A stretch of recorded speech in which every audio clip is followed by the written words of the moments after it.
It started as a joke. Then it became a phenomenon.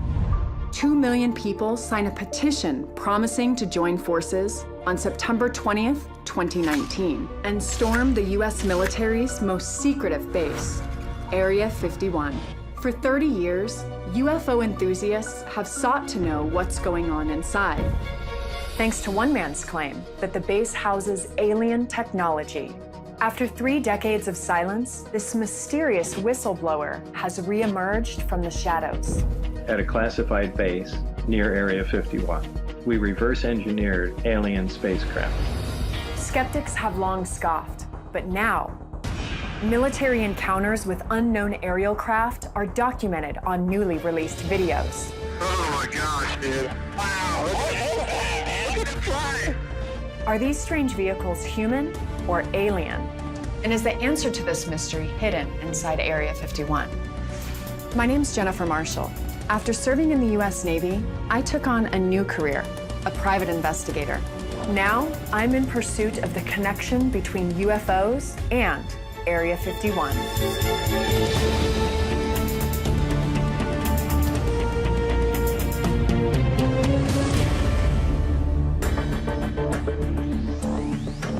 Few mysteries arouse greater passions than the question of whether extraterrestrials are visiting Earth. That obsession may send thousands of people to storm the gates of Area 51, demanding to know what's inside. To find out why this is happening now, I sought out my favorite UFO seeker. I met Ryan a few months ago when we worked on an investigation into what happened in Roswell, New Mexico in 1947. Ryan Sprague is a UFO journalist, author, podcast host, and he covers pretty much everything paranormal. It's nice to see you again. You too. Have a seat.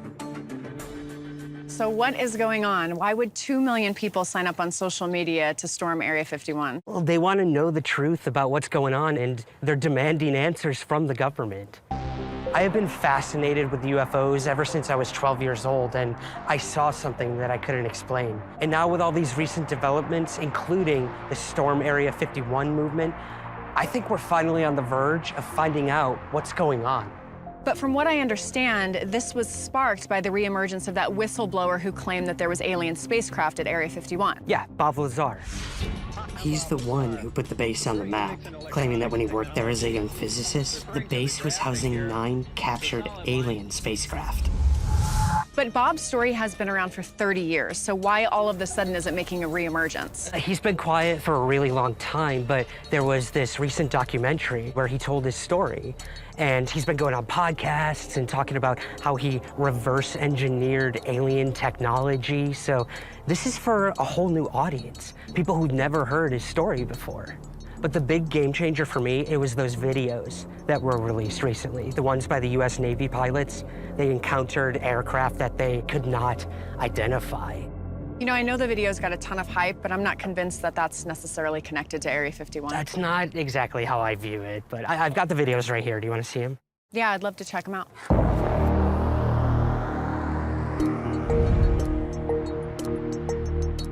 In the videos that I've seen, it's really hard to ascertain what exactly is going on. But there is one video that I think could really show something not from this world. Let's get it up on the big screen. And this is the gimbal video. Hey, this is freaking wrong, bro. There's a whole fleet of them. Look on the ASA. My gosh. Oh, going against the wind. The wind's 120 knots from the west. Oh, big dude. That's not an LNS though, is it? Well, if there's another thing, it's rotating. I'm speechless. Okay, I mean... what, first impression, shape. No, first impression was it rotated. It rotated. Look at the way it okay. rotated. Yeah. Could conventional aircraft rotate like that mid-flight? There's no way that an aerial vehicle could do that while maintaining altitude and velocity. It's not going to rotate like that. The other thing that really got my attention with this one is we're not seeing any sort of exhaust or any sort of propulsion from this thing. And clearly, they were surprised too. Normally, when I hear these tapes, it's very calm, it's very collected, not excitable about things. Unless you see something you're not used to seeing. Right. So in that would make anybody excitable. That made me excitable. This reminds me so much of what Bob Lazar was saying. back in the 80s when he came forward. Said he worked at Area 51, that we even had alien craft that could fly like no other. He may have introduced the world to Area 51, but he's always been controversial and viewed with great amounts of skepticism. But that's why these newly released videos are so exciting. They seem to confirm the existence of aircraft that can do what Lazar said over 30 years ago. I can't explain this, and I don't know of anybody who could. I know a filmmaker who got Lazar to break his silence. He's actually one of the main players in the Storm Area 51 movement, and he's agreed to talk to the both of us. Really? Yeah. I'm really interested in knowing what prompted Lazar to speak out again after all these years. But before that, I have a fellow veteran that I'd like to get in contact with who can hopefully give us some more details about Area 51. Okay. Let me see if he's on. Hey, Andrew, how are you? Hey, Jennifer, I'm well. How are you? Good. Long time no see. Where are you? I am in a place I can't quite talk about, but I'm forward deployed to the Middle East. Andrew Bustamante is a former CIA intelligence officer and an Air Force veteran. If anybody could give valuable perspective as to what's going down at Area 51, it would be him. So Andrew, we wanted to talk to you about Area 51 because, as you know, the CIA only somewhat recently acknowledged its existence. What do you specifically know about Area 51? It was started as an Air Force training center back in the 50s. It was the proving ground for some of the most cutting-edge aircraft that we came up with. The U-2 was tested there, the A-12 Oxcart, and of course the F-117 stealth fighter bomber. So why specifically would they choose this location to put this military installation? Well, the military installation, the Nevada testing and training range is enormous. And the reason that this location was chosen was because it's out in the remote desert in Nevada. Wide open space, so it's the perfect place to have experimental aircraft, to have air-to-air combat exercises, and all sorts of other critical needs that the Air Force has that they want to keep away from civilian centers. Andrew, do you know if the CIA is still involved with the base, or who is running Area 51 currently? The Nevada testing and training range is run by the U.S. military, but because it is such a large compound, there's very likely multiple opportunities for different agencies to have command over special projects within the base. Clearly on social media, you've seen the movement to storm Area 51. What are your thoughts on that? Yeah, I would recommend against storming any military compound in general, but especially something like the Nevada testing and training range. We have unexploded ordnance from air-to-air and air-to-ground combat simulations. So it is not a safe place for anyone to be unless they are trained and educated in how to move on that base. Andrew, thank you so much for your time. I may have some more questions later, so can I call you back? Yeah, absolutely. I'm here anytime you need me. Great. Thank you. Andrew downplayed Area 51, but Bob Lazar says just the opposite. Bob has been virtually invisible for 30 years. Somehow, Ryan's friend, Jeremy Kenyon Lockyer Corbell, was able to win his trust for a recent documentary. Jeremy, how did all of this take Area 51 by storm, blow up on social media? I go on with Joe Rogan and Bob Lazar. We go on the podcast, and a kid in Bakersfield, he sees this podcast, 2 in the morning, not really into UFOs, just puts this storm Area 51 thing, which is a horrible idea. We are not storming Area 51. That started off as a joke. But what is very real are people's desire to know the truth about what these UFOs are. And we're gonna shine a light on UFO secrecy, but we're gonna do it in a responsible way. Security is number one, or the base will defend its assets and they will shut down the roads and it will be absolute pandemonium and chaos. And that's September 20th. And we don't know what's gonna happen. I want to talk about Bob. How long have you known him and how did you cultivate that relationship? My first shot was in 2012, and it took me years to earn his trust. So why now? Why, after all this time, is Bob finally coming forward to tell his story? I thought he never wanted to talk about this again. Yeah, Bob Lazar is kind of like the Bigfoot of ufology, or the Elvis. He didn't want to retell his story, but I convinced him that the new generation that have never heard from him, so they've heard the wrong story. And he said, yeah, okay, let's do this. You're right. People twist my story. Let's write it. There are people who have tried to discredit him. What do you have to say to that? They have never been able to. I believe Bob Lazar 100%. In fact, I know he's telling the truth. But I would rather provide you the data, provide you some footage, and you make that decision for yourself. Well, we would be happy, more than happy, to look at that information. Absolutely. Okay, let's do it. Time is of the essence. Well, my curiosity is definitely piqued. Can Bob Lazar help us understand what's going on at Area 51? There's another civilization in existence that's intelligent that we know about, and we actually have artifacts from them.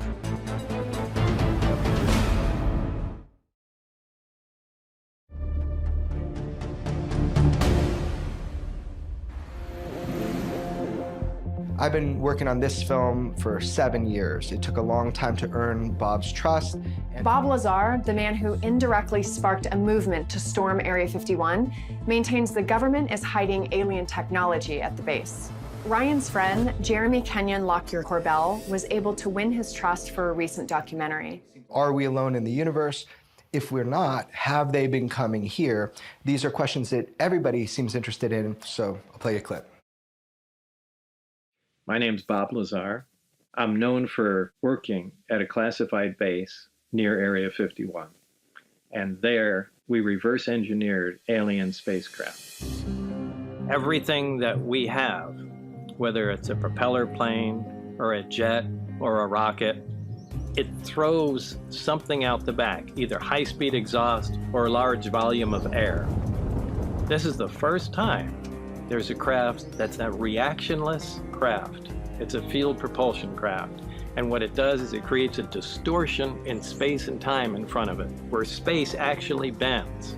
My analogy to that has always been, put a bowling ball in the middle of your bed, take your fist and push down on the mattress. The bowling ball will roll towards it. There's another civilization in existence that's intelligent that we know about.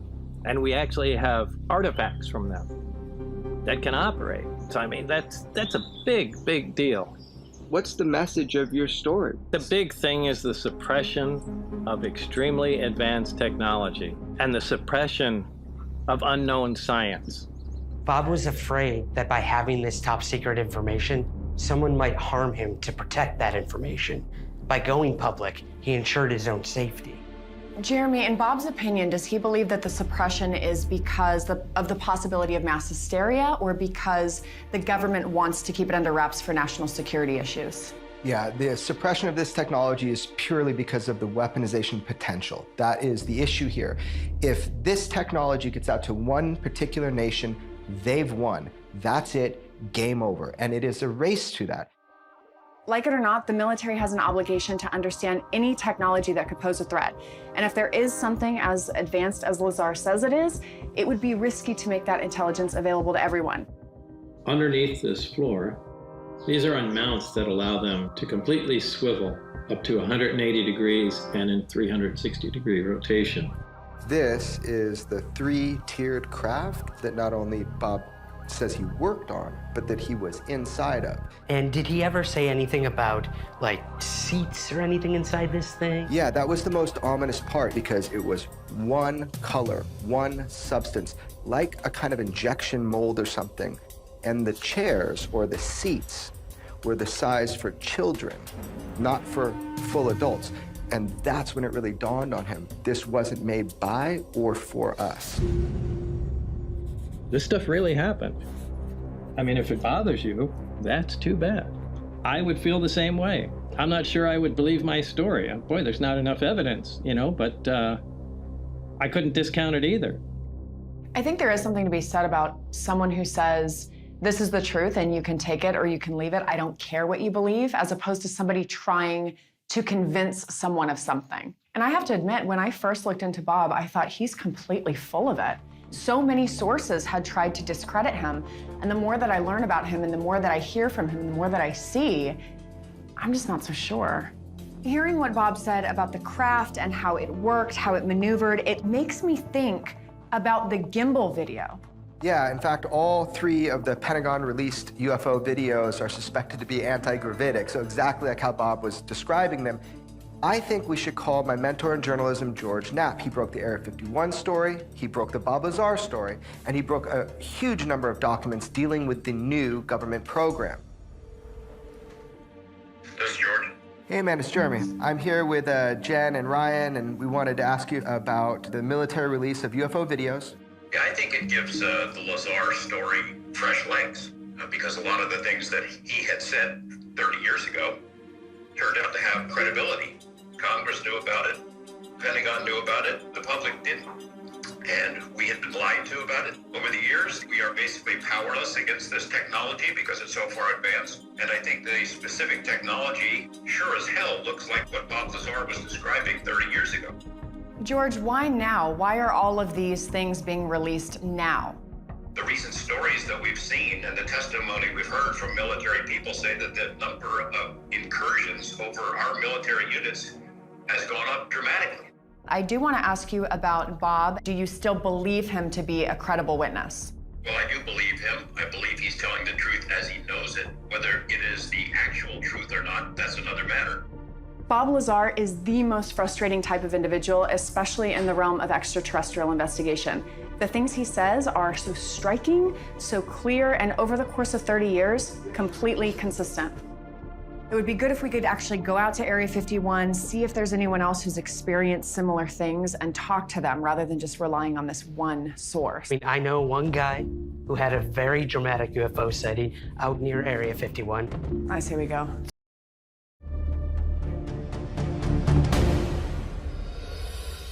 Bob Lazar famously claimed that alien craft were being reverse engineered at Area 51. We're investigating whether recently released Pentagon videos confirm his story. How we looking location-wise, Jim? Area 51 is just 2 hours north of Las Vegas. But before we get out to the base, I want Jen to stop and meet a guy named Sean Kevin Jason. His UFO sighting has a lot of similarities to my own. Ryan. Sean. Hey, great to meet you. Sean and I have been corresponding for years about his UFO account, but this is my first time meeting him in person. This was back in March 27th of 1996. Can you tell us what happened? Well, let me show you what I have here. Sure. Whoa. Wow. So this is a replica of the UFO I had encountered. I was on Highway 93 out towards Area 51. Were there mountains? What was the moon like? What was the setting? The location is pretty desolate. It's just a 2-lane highway, desert as far as you can see, and I can see lights off in the distance on the road. And my first reaction was, this is another car approaching me. I realized the lights are actually over the road and not on the road. So I sped up and find myself pulling up underneath the craft. It was about 20 feet over the highway. And at that point, I realized this was a perfect equilateral black triangle. Wow. At that point, I'm thinking, you know, here we have something that's hovering over the road. It's not a helicopter. It's completely silent. No exhaust coming out of this thing, nothing. Nothing. Sean's craft has a similar diamond shape to the F-117 Nighthawk, but that plane cannot hover, and it certainly isn't silent. At that point, I'm just studying the craft. And the lights look like your typical filament floodlight. It just looked like your standard made right here, planet Earth light bulb. Sean is saying he thinks the craft was man-made. In a way, that's almost as shocking as if it were extraterrestrial, because that means that we currently have technology that far exceeds what most believe is possible. I need to see where he said this UFO actually was. Are you available tomorrow to meet us out there? Yeah, absolutely. I'd love to.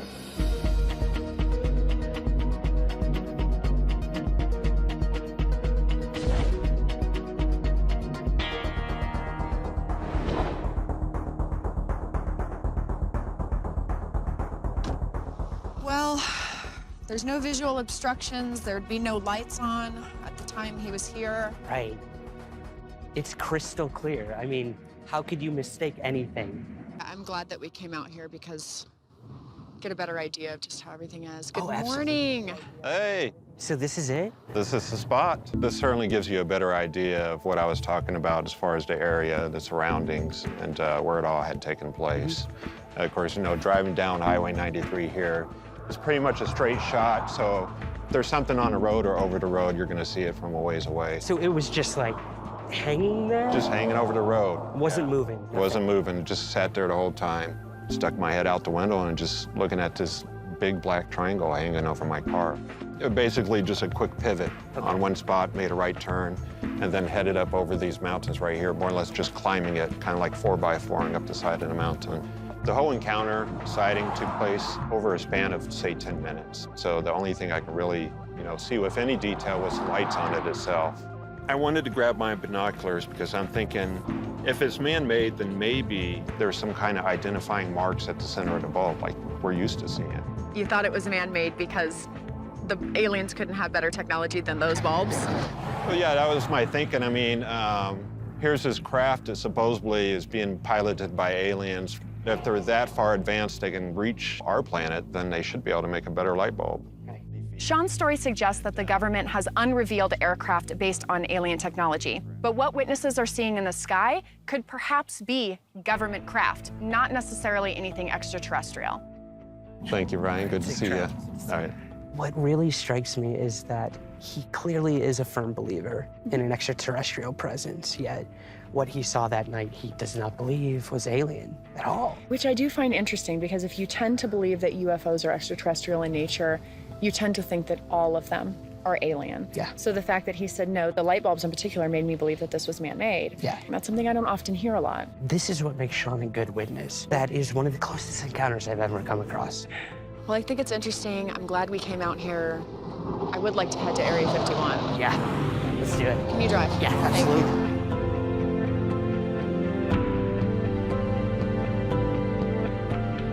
No propulsion, no exhaust, nothing.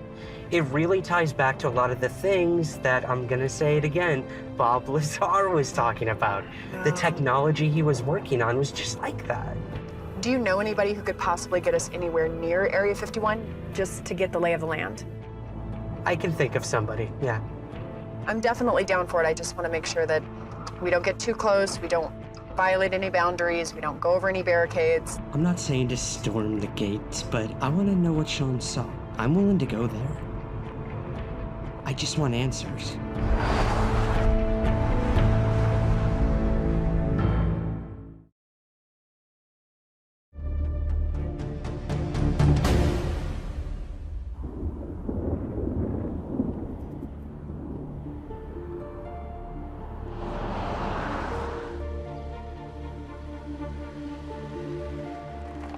So you texted her, right? I did, yeah. She should be here.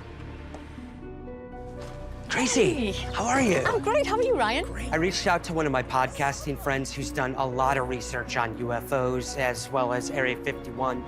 I'm hoping she can get us as close to this highly secretive military base as possible. So you know this area pretty well. I do. I am a local to Las Vegas. I know the area, and I know that many people have been seeing some very unusual things in the skies out here. I myself have a very deep interest in Area 51, and like everyone else, want to find out exactly what's going on at that base. And I do know how to get there. Let's do it. Great, great. Okay.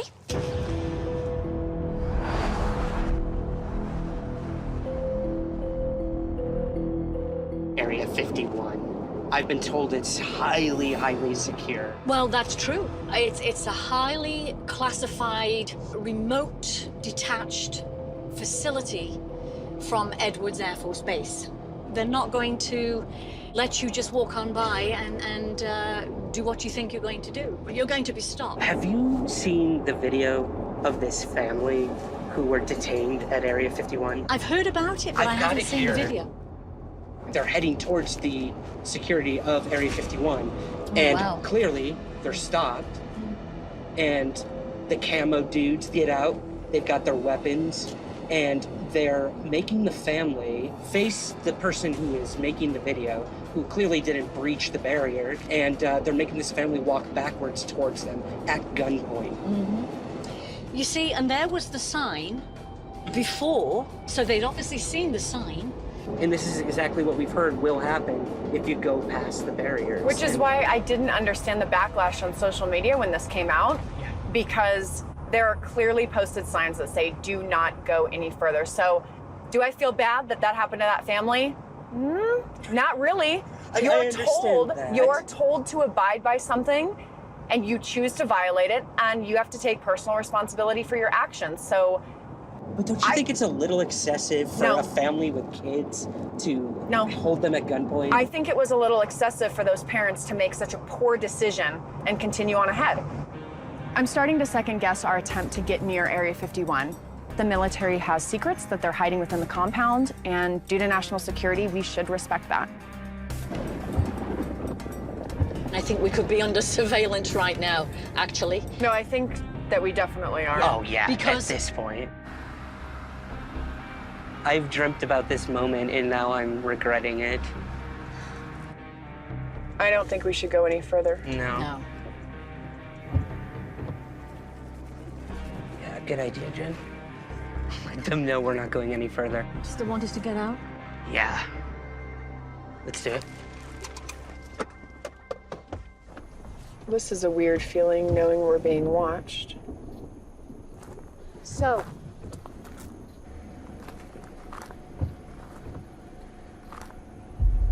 Can you imagine 30,000 people advancing on that barricade? It's so surreal. Standing here now, there's no way I'm gonna storm that gate. You'd have to have a death wish. Let's not overstay our welcome. and this is Wow. where people claim to have seen very strange objects, so. God. Come on, guys. I think I've seen enough. You seen enough? I Me don't want to too. take the chances after seeing the videos. Right. We're leaving, guys. How was your gate sighting? It was intense. Ooh, intense. I could feel the nerves. Very intense. Can we go just a little bit further? I would say no. It was good to see it, even from a distance, but anything of value is going to be a long way past that gate. After coming out here, seeing the base, and hearing the story of Sean's sighting, I have even more questions.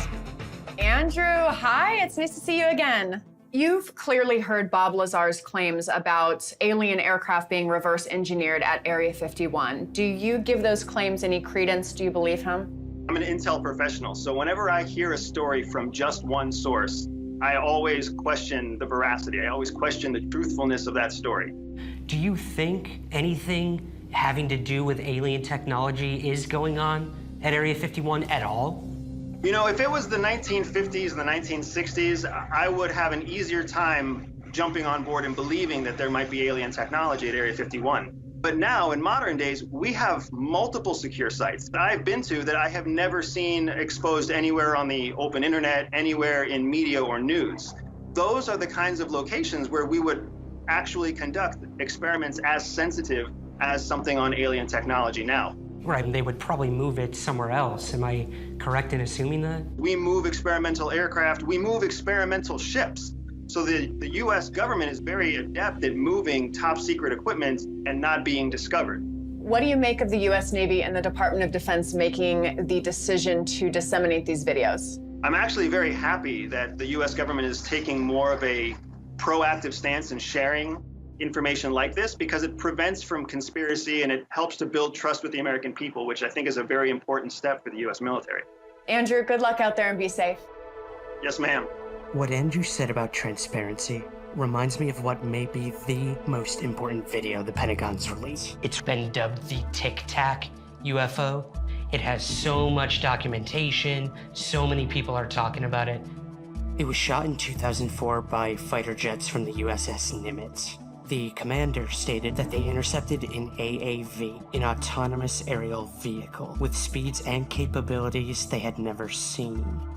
This one is interesting because you get to see it for a long time. Yeah. It's oblong, it doesn't have a heat trail. And I mean, he even on the record said this thing was at like 65,000 feet, dropped down to 50 feet near the water, and then went up to about 24,000 feet within seconds, Jen. Right, and that would liquefy a human body. So clearly this happened. The only question is, what is it? Listen to the incident report of his event. It is possible that the disturbance was caused by an AAV, but that it was cloaked or invisible to the human eye. Cloaking, they're just so casual about it, as if they already know that it's possible. Instead of resolving questions, the mystery is only getting deeper. I need to track down an aeronautical expert to find out exactly what is happening in these videos.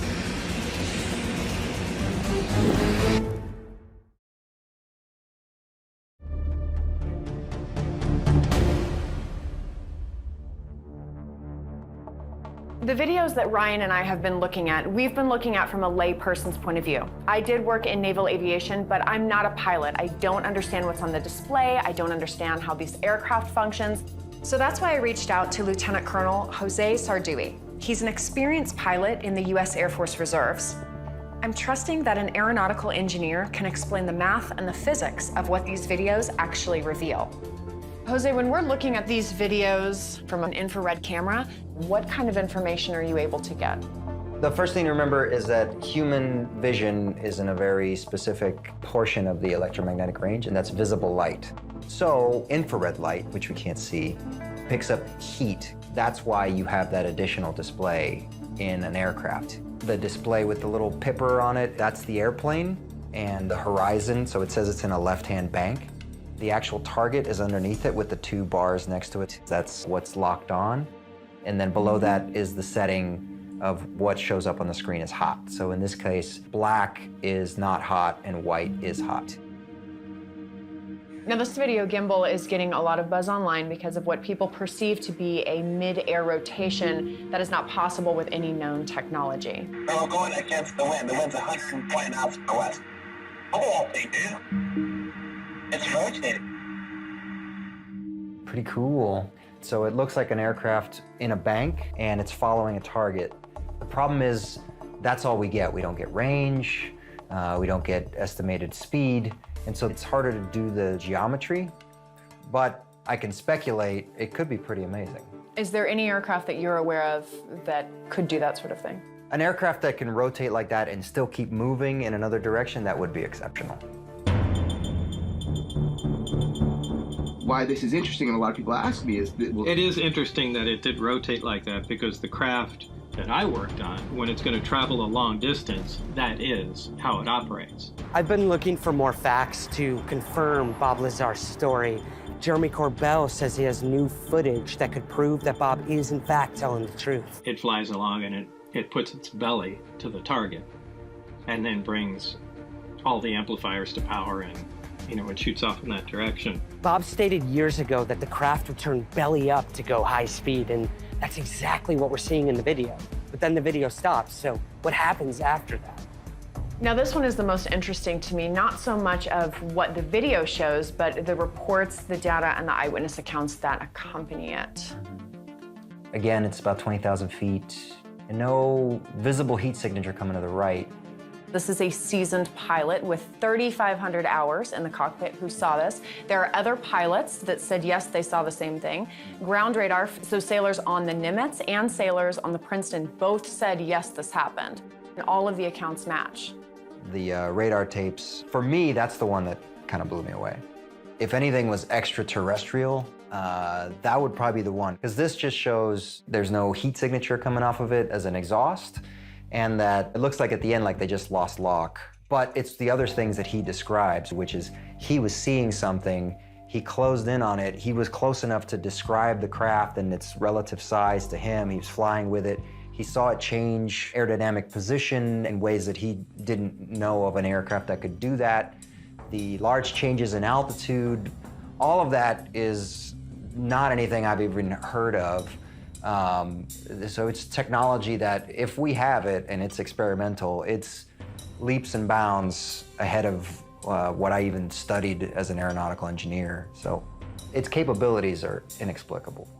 So this could be some sort of technology that's like a black project, something that the general public is not aware of in the interest of national security. We could have this technology. A lot of the stuff that's secret, if someone's diligent enough, they can find it out there. But I don't know what it is. I don't even know how it would do that. So it piqued my interest. If it's going to fly fast, it doesn't fly as it would in science fiction movies. It flies with the belly, the bottom forward.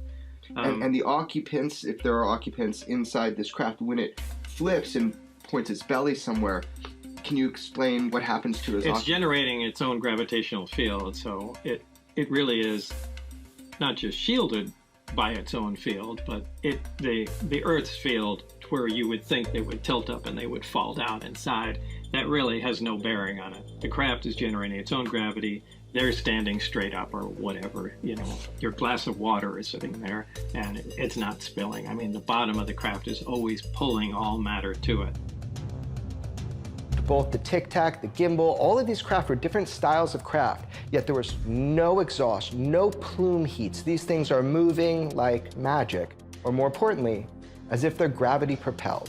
These have to be gravity propelled craft. Nothing else can maneuver like that. Doesn't mean we can replicate it, but we understand how they operate. I can't thank you enough for giving us this critical information for our investigation. No problem, I hope it helps. Thank you. Amen. I really want to nail down what happened in the UFO videos released by the Pentagon. So to do that, I tracked down former Senior Chief Kevin Day, who was the radar operator, the operations specialist aboard the USS Princeton in 2004 when the Tic Tac video occurred. I'd like to get his take on what happened. This is actually a pretty good representation of what must have really happened, because the object is not only aware of us, but also anticipating our movements. They're prescient to some degree. These objects were smart, they were aware, and they reacted to us. They were highly capable. If that thing had been aggressive, there was utterly nothing I could have done about it.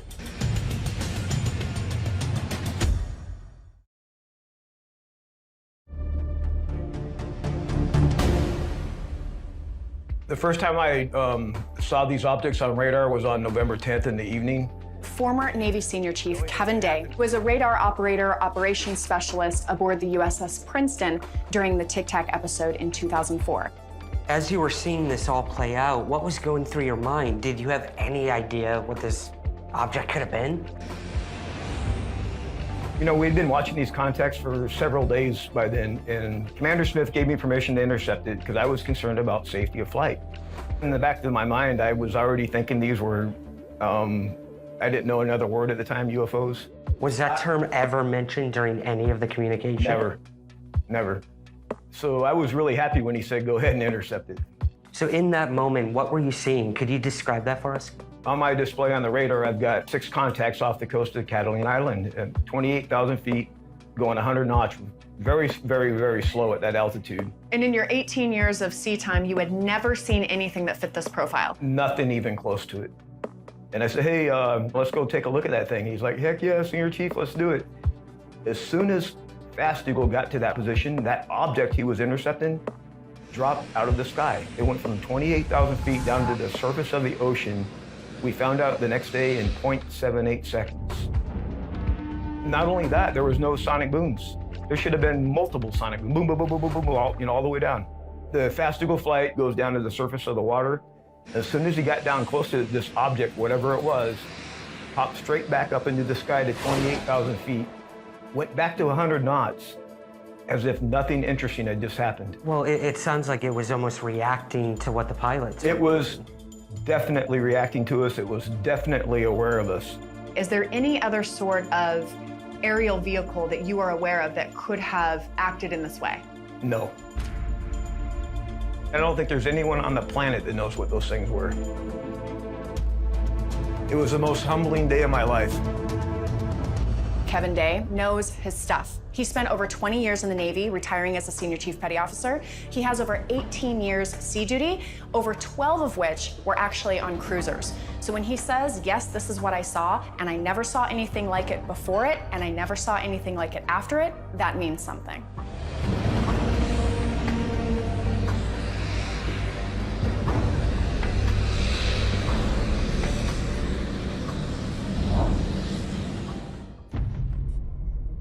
I am interested to know what your thoughts on the radar tech. Kevin, what do you think about him? After hearing what Kevin had to say, I'm convinced now more than ever that what he saw was definitely extraterrestrial. It directly mirrored a lot of these things that Bob Lazar had been talking about. I spoke to Jeremy Corbell, and he showed me video of Bob Lazar commenting on the gimbal video.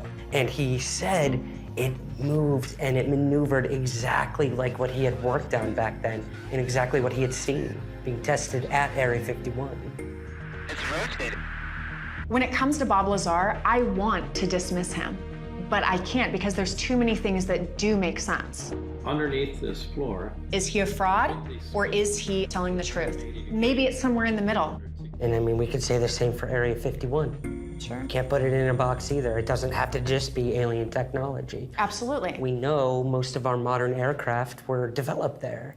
Why did the military release these videos? No one knows what's happening. So to me, that's scary. If all of these branches of the military and all these leading companies don't know what's happening, and they're so desperate to know that they're willing to release it, that's kind of terrifying.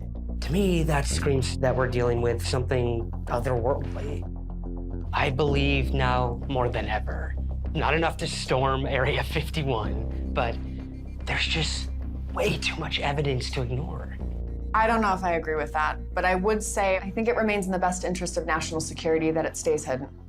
I understand the need for national security, but when you have this much earth-changing technology that could benefit humanity, why does it have to be hidden? Why does it have to be weaponized? This could help everyone globally. And that's why this Storm Area 51 movement is so important. I don't think people should try to sneak onto the base and demand answers, but I think those answers should be given to us by the government.